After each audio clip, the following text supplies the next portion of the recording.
Hi, I'm Greg. I'm the Service and Training Manager here at Lost Coffee. We have a new natural processed African coffee from Rwanda, and it's unlike a lot of selections that we have had before.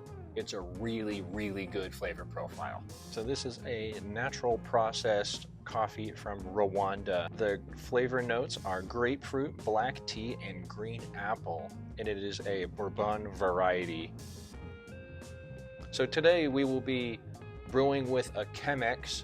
Most Chemexes, I should say, have this rigid, this kind of pouring spout right here.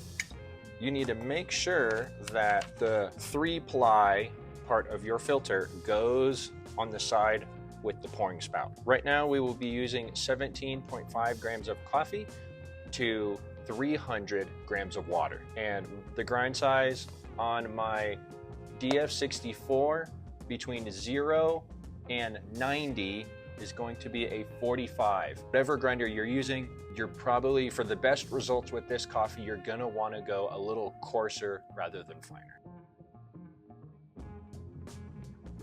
As we dump in our coffee, we always make sure that we start out and end with a flat bed. Grab your kettle, start your timer, and we're gonna be pouring 50 grams of coffee over this, letting it bloom.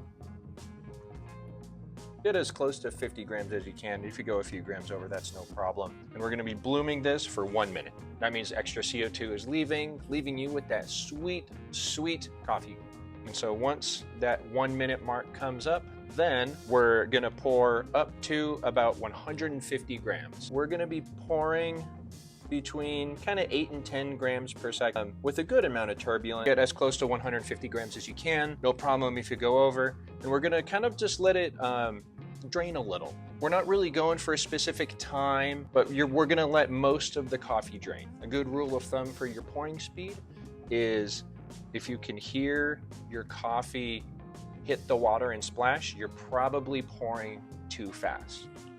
All right, it's 1:45. Most of the coffee has drained, so we're gonna pour the rest of it, which is 150 grams, to get up to 300. And I'm just pouring in circles, making sure all of the coffee gets saturated.